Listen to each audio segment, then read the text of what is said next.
নমস্কার দর্শকবৃন্দ, আপনারা দেখছেন Ashis tuition classes YouTube channel. সব খবর সবার আগে। চ্যানেলটি ভালো লাগলে অবশ্যই সাবস্ক্রাইব করবেন পরবর্তী আপডেট ভিডিও পাওয়ার জন্য। নমস্কার। স্কুলের শিক্ষক শিক্ষিকা এবং শিক্ষাকর্মীদের হেলথ স্কিম চালুর দাবিতে সরব শিক্ষক মহল।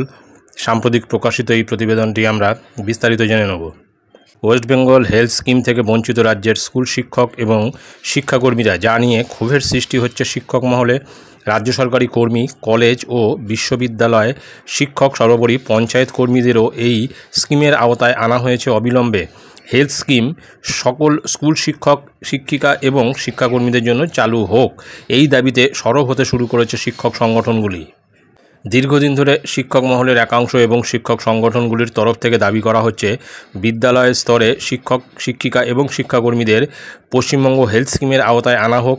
এই দাবিতে বহুবার ডেপুটেশন দেওয়া হয়েছে রাজ্য সরকার এবং শিক্ষা দপ্তরের কাছে, কিন্তু এই বিষয়ে সরকারিভাবে স্বাস্থ্যসাথীর বদলে পশ্চিমবঙ্গ হেলথ স্কিমের সুযোগ নিয়ে দীর্ঘদিনের এই বঞ্চনা দূর করা হোক, এই দাবিতে খুব শীঘ্রই স্বাস্থ্য ভবন এবং শিক্ষা দপ্তর অভিযানের ডাক দিয়ে পথে নামতে চলেছে শিক্ষক সংগঠনগুলি। বঙ্গীয় শিক্ষক এবং শিক্ষাকর্মী সমিতির সাধারণ সম্পাদক স্বপন মণ্ডল বলেন, গত বছর পঞ্চায়েত নির্বাচনের আগে মুখ্যমন্ত্রী যখন পঞ্চায়েত দপ্তরের কর্মীদের ওয়েস্ট বেঙ্গল হেলথ স্কিমের আওতায় নিয়ে আসেন, তখন আমরা শিক্ষামন্ত্রী এবং শিক্ষা সচিবকে আবেদন করেছিলাম শিক্ষক শিক্ষাকর্মীদের এর আওতায় নিয়ে আসার জন্য।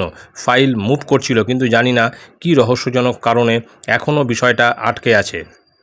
সুতরাং যে দাবিটা শিক্ষক সংগঠনের তরফ থেকে তোলা হয়েছে অত্যন্ত ন্যায্য দাবি। পশ্চিমবঙ্গের হেলথ স্কিমের আন্ডারে সমস্ত শিক্ষক শিক্ষিকা শিক্ষাকর্মীদের আনার জন্য দীর্ঘদিন ধরে এই দাবি উঠছে এবং এই নিয়ে কিন্তু বিভিন্ন সময়ে বিভিন্ন সংগঠন ডেপুটেশনও দিয়েছে। তা সত্ত্বেও কিন্তু এই বিষয়টা এক জায়গায় দাঁড়িয়ে রয়েছে। এই বিষয়ে কোনো রকম উচ্চবাচ্য হয়নি এবং সেই নিয়ে আবার সরব হতে শুরু করেছে শিক্ষক সংগঠনগুলি। দেখা যাক পরবর্তী ক্ষেত্রে কী রেজাল্ট আসে। তো এটাই ছিল আজকের গুরুত্বপূর্ণ আপডেট, যেটা আমি আপনাদের সঙ্গে শেয়ার করলাম। ধন্যবাদ।